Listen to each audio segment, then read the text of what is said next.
الحمد لله الحمد لله نحمده ونستعينه ونستغفره ونؤمن به ونتوكل عليه ونعوذ بالله من شرور انفسنا ومن سيئات اعمالنا من يهده الله فلا مضل له ومن يضلله فلا هادي له ونشهد أن لا إله إلا الله وحده لا شريك له ونشهد أن سيدنا ونبينا ومولانا محمدا عبده ورسوله أما بعد فأعوذ بالله من الشيطان الرجيم بسم الله الرحمن الرحيم قال الله تبارك وتعالى في القرآن المجيد والقرآن الحميد إنا أنزلناه في ليلة مباركة إنا كنا منذرين آمنت بالله صدق الله العظيم وصدق رسوله النبي الأمين الكريم ونحن على ذلك لمن الشاهدين والشاكرين والحمد لله رب العالمين. قال الله عز وجل في شان حبيبه الكريم إن الله وملائكته يصلون على النبي يا أيها الذين آمنوا صلوا عليه وسلموا تسليما. اللهم صل على سيدنا شفيعنا حبيبنا كريمنا ونبينا مولانا محمد معنا بالجود والكرم وآله وبارك وسلم صلاة وسلام عليك يا رسول الله صلاة وسلام عليك يا حبيب الله صلى الله تعالى عليه وسلم. معزز حاضرین کرام السلام علیکم ورحمۃ اللہ تعالی وبرکاتہ. معزز سامعین، آج میں نے جو موضوع خطاب چنا قرآن مقدسہ کے آیتوں میں سے چند کلمات تلاوت کرنے کا شرف حاصل کیا، جس میں اللہ رب العزت ارشاد فرماتا ہے بے شک ہم نے برکت والی رات میں قرآن کو نازل کیا اور ہم ہی آخرت کے عذاب سے ڈرانے والے ہیں. یہ برکت والی رات جس سے مفسرین نے شب برات کو مراد دیے ہیں.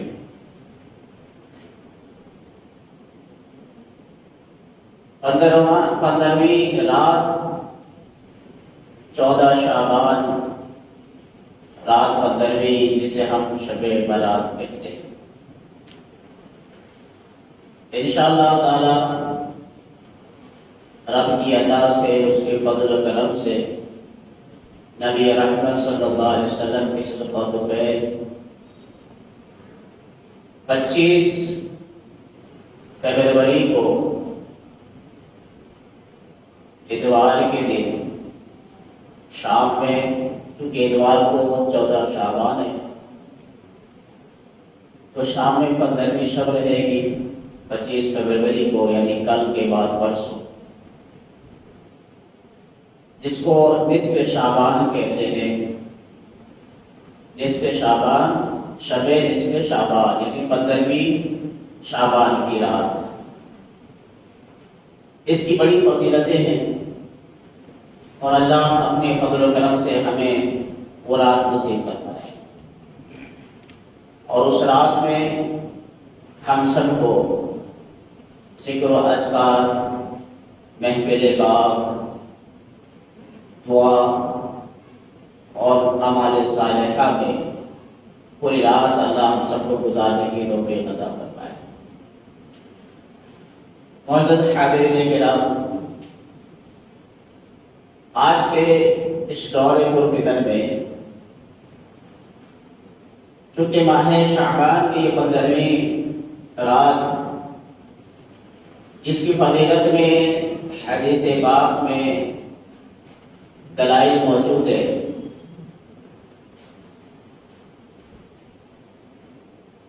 حضرت عائشہ صدیقہ رضی اللہ تعالی عنہا سے بھی مروی ہے اور دیگر صحابہ کرام سے بھی مختلف مضمون کے تحت احادیث موجود ہے۔ کچھ الگ الگ الفاظ ہیں حدیث کے، ایک جملہ خلاصہ یہ ہے کہ نبی رحمت صلی اللہ علیہ وسلم ارشاد فرماتے ہیں کہ 15ویں شعبان کی رات وہ رات ہے جس میں اللہ سبحانہ و تعالی 300 رحمت کے دروازے کھول دیتا ہے، اور پھر نبی رحمت صلی اللہ علیہ وسلم ارشاد فرماتے ہیں کہ گنہگاروں کو اس رات میں کثرت سے بخش دیتا ہے۔ ایک حدیث میں یہ بھی الفاظ آیا کہ نبی رحمت صلی اللہ علیہ وسلم ارشاد فرماتے ہیں کہ بنو کلب کے بکریوں کے بالوں سے کہیں زیادہ اللہ تعالیٰ گنہگاروں کی اس دن مغفرت فرماتا ہے۔ عرب میں بنو کلب ایک قبیلہ تھا، کثرت سے بکریاں اس قبیلے میں پائی جاتی تھی۔ اب اندازہ کریں اللہ تعالیٰ بے شمار گنہگاروں کو اس رات بخش دیتا ہے۔ اور ایک حدیث یہ بھی ہے کہ حضرت عائشہ صدیقہ رضی اللہ تعالی عنہا سے مروی ہے، آپ فرماتی ہیں کہ ایک رات نبی رحمت صلی اللہ علیہ وسلم کے ساتھ میں موجود تھی۔ رات کے کچھ حصے کے بعد نبی رحمت صلی اللہ علیہ وسلم اچانک اٹھ کے بستر کے اوپر سے چلے گئے۔ جب میری آنکھ کھلی تو میں بستر پہ نہیں پائی، تو میں نے تلاش میں اپنے کمرے سے باہر نکلی۔ مجھے یہ گمان ہوا کہ شاید آج نبی رحمت صلی اللہ علیہ وسلم کسی اور زوجہ مطہرہ کے بعد تشریف لے گئے، کیونکہ نبی کریم علیہ السلام کے جتنے بھی ازواج مطہرات تھے آپ نے ہر ایک کے لیے وقت تعین کر رکھا تھا، ہر ایک کی باری مقرر تھی۔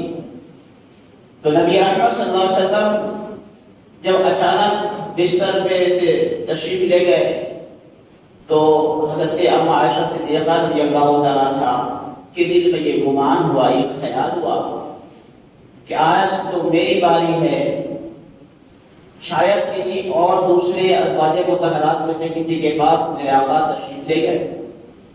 تو تلاش کرنے کے لیے اپنے کمرے سے باہر نکل گئے، لیکن دیگر ازواج مطہرات کے گھروں میں حضور کو نہیں پائے۔ تو پھر چلتے چلتے جنت البقیع تشریف لے گئے۔ وہاں دیکھتے ہیں کہ نبی رحمت صلی اللہ علیہ وسلم جنت البقیع قبرستان میں موجود ہے۔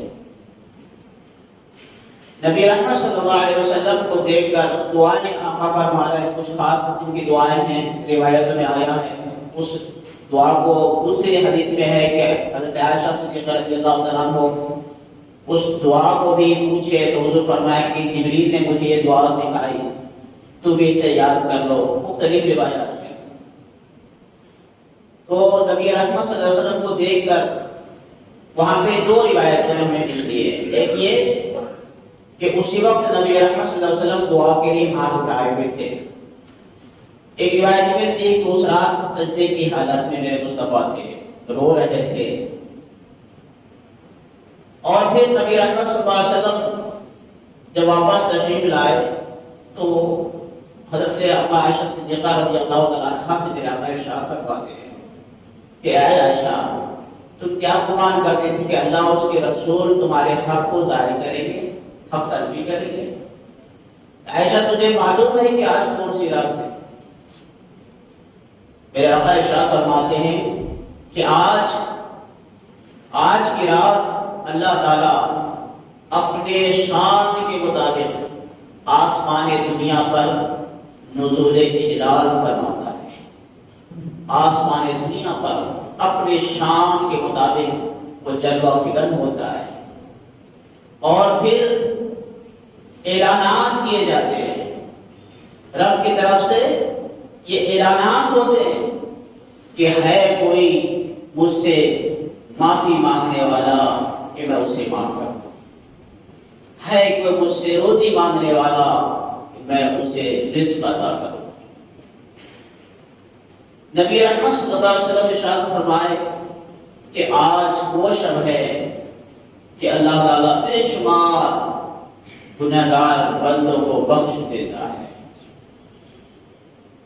تو اتنی عمر میں اتنی کئی راتیں ہم لوگوں نے گزار دی، اور اس کا فضل ہے، رب کا کرم ہے کہ اس نے ہمیں ابھی تک زندگی عطا کر کے رکھا، زندگی بخشی، حیات ہے، صحت و تندرستی کے ساتھ ہے، اور اللہ پھر ہمیں ایک دن کے بعد کل پرسوں پھر وہ رات اللہ ہمیں انشاءاللہ عطا فرمانے والا ہے۔ تو کہیں ایسا نہ ہو کہ یہ رات ہم غفلت میں گزار دیں۔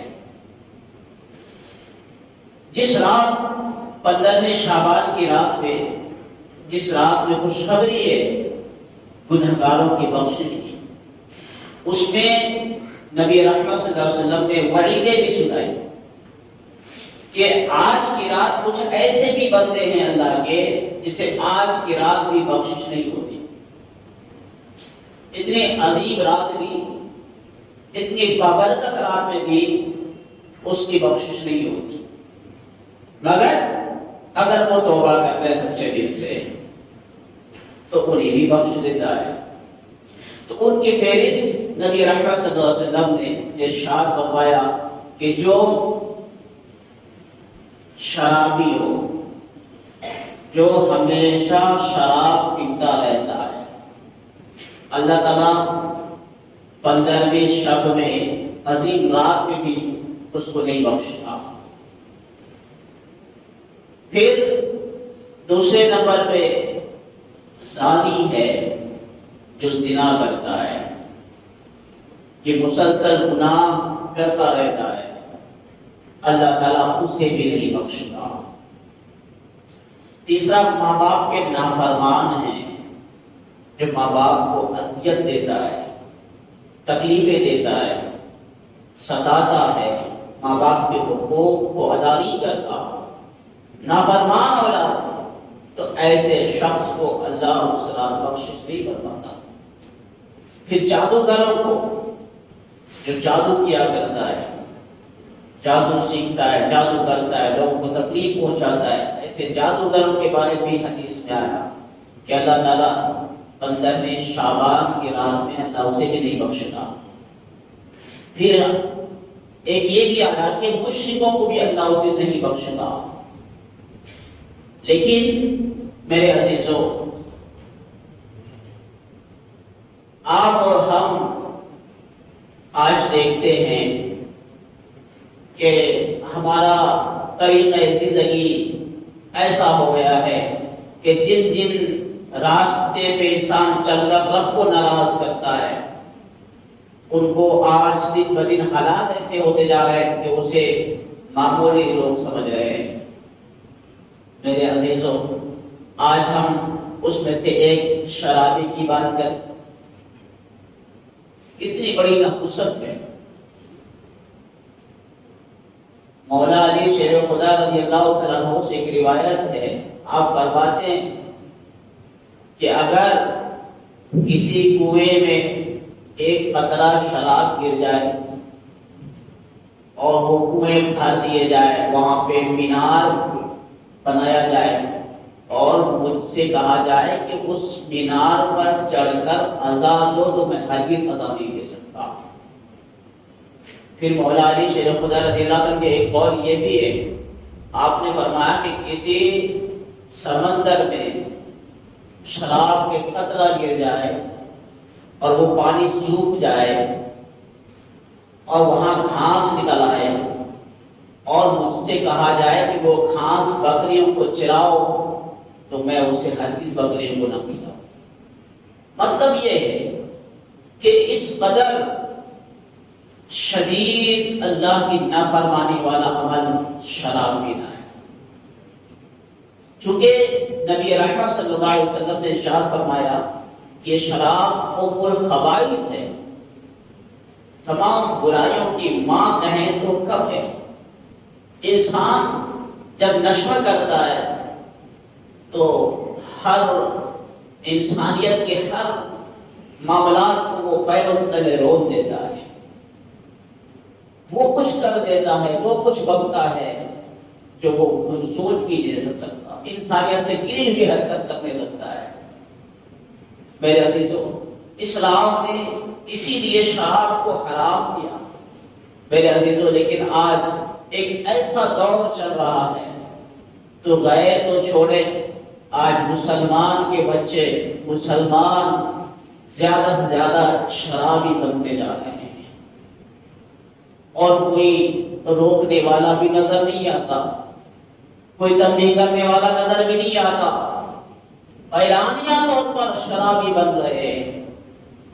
معاشرہ اس حد تک جا چکا ہے جس سے اللہ کے رسول سخت ناراض ہیں، اور اللہ تعالیٰ 15 شعبان کی رات میں، اتنے بابرکت عظمت والی رات میں بھی وہ شرابی کو اللہ نہیں بخشا۔ میرے عزیزو، اسی طرح مشرک یعنی جو اللہ کے ساتھ شرک کرے، اللہ کے برابر کسی کو خدا مانے، وہ مشرک نہیں جو آج کے دور میں ہر بات پہ فتویٰ دیتے ہیں، یہ مشرک ہے، یہ بدعتی ہے، یہ کافر ہے۔ ان کے اقوال کے مطابق وہ مشرک نہیں ہے۔ کچھ لوگ ایسے جو یہ شب بارات کو بھی بدعت کہتے ہیں، شب بارات کی رات کی فضیلت کے ہی انکار کرتے ہیں۔ کچھ لوگ ایسے کہ اس ایصال ثواب کو بھی نہیں مانتے۔ کچھ لوگ ایسے ہیں جس میں نفلی عبادت کے بھی انکار کرتے ہیں، اور پھر کسی مزار پہ جائیں تو شرک اور بدعت کے فتوے دیتے ہیں، مشرک اور کافر کہتے ہیں۔ قبرستان پہ جائیں وہاں منع کرتے ہیں۔ تو یہ ایک گروہ جو مزارات اولیاء، قبرستان یا زیارت یا ایصال ثواب، ان اعمال کرنے والوں کو جو مشرک کہتے ہیں، تو یہ وہ مشرک نہیں ہے۔ اس میں وہ مشرک جو یہ لوگ کہتے ہیں ہر بات پہ، ہر عمل پہ جو اس کے مغائر ہو، اسے کفر اور شرک کا فتویٰ دے دے۔ میرے عزیزوں، بڑی تعجب کی بات ہے، نبی رحمت صلی اللہ علیہ وسلم خود ارشاد فرمائے کہ میں نے تجھے قبرستان جانے سے منع کیا تھا، اور اب میں تجھے حکم دیتا ہوں کہ قبرستان جاؤ۔ نبی رحمت صلی اللہ علیہ وسلم نے یقیناً منع فرمایا۔ کب منع فرمایا؟ جس وقت مشرکوں کی قبریں تھی، کافروں کی قبریں تھی، تو وہ ایسے قبرستان کے وقت میرے آقا نے فرمایا کہ میں تجھے منع کرتا ہوں، اور ان کے اور بہت سارے معاملات تھے، تو آقا نے منع فرمایا۔ پھر اجازت دی جب مسلمان کے قبریں مسلمان کی قبروں کی اکثریت ہو گئی، صحابہ کرام مدفون ہونے لگے، شہداء کی قبریں ہونے لگی، تو نبی اکرم صلی اللہ علیہ وسلم نے فرمایا کہ اب میں تجھے اجازت دیتا ہوں کہ تو قبرستان جایا کرو۔ خود نبی اکرم صلی اللہ علیہ وسلم جنگ احد میں جو شہید ہوئے تھے صحابہ، تو 1 سال کے بعد میرے آقا کریم علیہ السلام اس احد کے قبرستان میں، پہاڑ کے دامن میں جو قبرستان ہے جہاں 70 صحابہ مدفن ہیں، جس میں حضور علیہ السلام کے چچا حضرت امیر حمزہ رضی اللہ عنہ بھی ہیں، میرے آقا تشریف لے جایا کرتے. اور پھر نبی رحمت صلی اللہ علیہ وسلم ارشاد فرماتے کہ میرے وفات کے بعد جو میرے قبر کی زیارت کیا وہ یا ایسا ہی ہے جیسا اس نے میری زندگی میں میری زیارت کی. تو میرے آقا تو تعلیم فرما رہے ہیں قبر کی زیارت کی. اور یہ لوگ آج قبر کی زیارت کے لیے کوئی جائے تو یہ حرام کہتے ہیں, مشرک کہتے ہیں, کفر کے فتوے لگاتے ہیں. نبی رحمت صلی اللہ علیہ وسلم اجازت دے رہے ہیں, خود ترغیب میرے آقا دے رہے ہیں.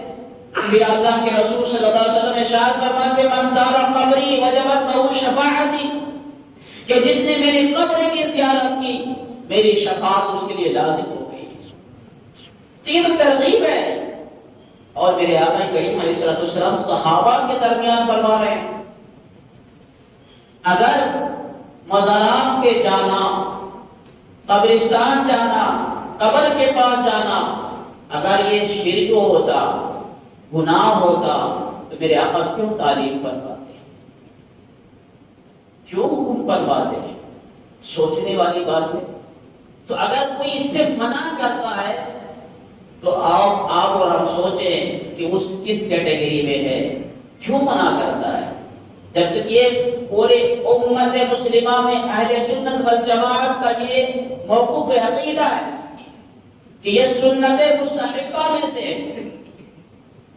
مستحب ہے, سنت مستحبہ ہے قبرستان جانا اور پھر مزارات اولیاء پہ جانا, اللہ کے نیک بندوں کے بارگاہ میں حاضری دینا, اور پھر اس اعلیٰ ثواب کی جب بات آ جائے تو گزشتہ جمعوں میں میں نے عرض کیا تھا اور کئی مثالیں آپ کو میں نے پیش کی کہ اس اعلیٰ ثواب کرنا, کسی کے لیے نیک اعمال کر کے اس کو پیش کرنا, رب کی بارگاہ میں دعا ان کے لیے کرنا, اس سے جس کے لیے کیا جائے اس کو فائدہ پہنچتا ہے, اس کا ثواب اس سے ملتا ہے, اس سے ان کی راحت ملتی ہے ان کو.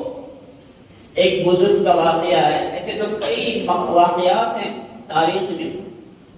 ایک بزرگ ایک قبرستان سے گزر رہے تھے, شام کا وقت تھا, تو وہ اسی قبرستان میں رات گزارنے کا فیصلہ کیا. جب رات اس قبرستان میں قیام آپ نے فرمایا تو عبادت و ریاضت کے بعد آپ سو گئے. خواب دیکھتے ہیں کہ قبرستان کے سارے لوگ, ساری قبریں پھٹ گئی اور سارے لوگ نکلے, ایک جگہ جمع ہیں اور کوئی چیز بٹ رہی ہے جسے وہ لوگ چھینا جھپٹی کر رہے ہیں, دے رہے ہیں. لیکن ایک قبر میں ایک شخص ہے کہ اس کی قبر پھٹی, وہ باہر نکل کے اطمینان سے آرام سے بیٹھا ہوا ہے.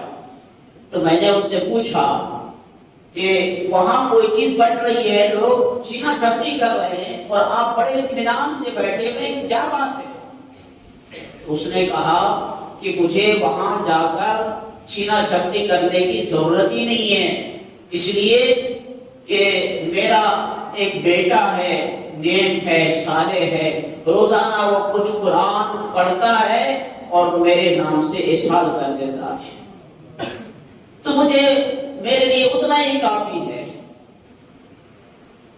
وقت گزر گیا, کئی سال کے بعد اتفاق سے پھر وہ بزرگ اس کی تحقیق کے لیے جب صبح ہوتی ہے تو وہ بزرگ اس سے رات میں پوچھتے ہیں کہ تمہارا گھر کہاں ہے, کس محلے میں ہے, تمہارے بیٹے کا نام کیا ہے. وہ خواب سے بیدار ہوتے ہیں, صبح اس کے گھر جاتے ہیں, وہ بستی جاتے ہیں, اس کے بیٹے سے ملاقات کرتے ہیں اور اس سے یہ سارے معاملات کو پوچھتے ہیں کیا تیرا یہ عمل ہے. اس نے کہا ہاں میں ایسا ہی کرتا ہوں. پھر کچھ عرصہ گزرا, چند سال گزرے, اتفاق سے وہ بزرگ کا پھر اسی راستے سے اسی قبرستان کے طرف سے گزر ہوا. پھر اتفاق سے اس قبرستان میں ایک رات گزارنے کا موقع ملا. آپ پھر وہیں قیام کر پائے.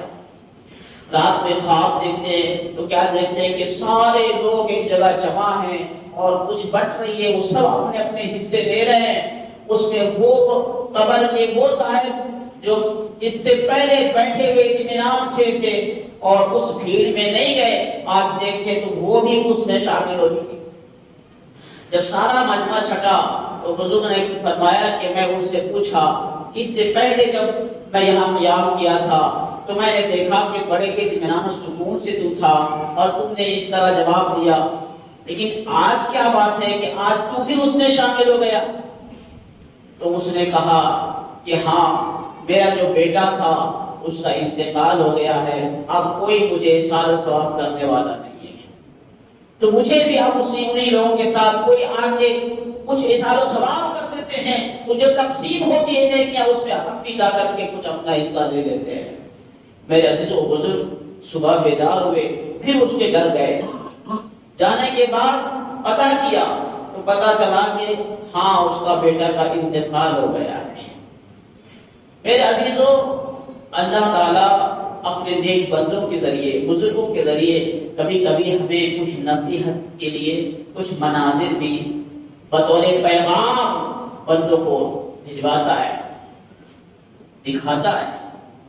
میرے عزیزو، تو یہ شب برات 15ویں شعبان کی رات جو پھر ایک بار ہمیں زندگی میں اللہ عطا کرنے والا ہے، تو اس رات کو غنیمت جانیں۔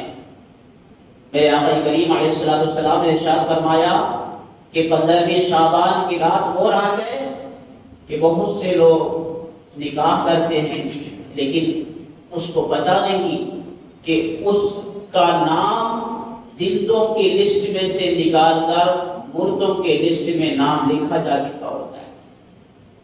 بہت سے لوگ سفر کرتے ہیں، بہت سے لوگ اپنے عیش و آرام کے لیے، محنت و مشقت کے لیے آگے نکلتے ہیں، بھاگتے ہیں، ایک ملک سے دوسرے ملک سفر کرتے ہیں، لیکن اسے یہ پتہ نہیں ہوتا کہ ان کی زندگی کا اختتام اس سال ہونے والا ہے اور اس کا نام زندوں کی فہرست سے نکال دی گئی ہے اور مردوں کی لسٹ میں ڈال دیا گیا ہے۔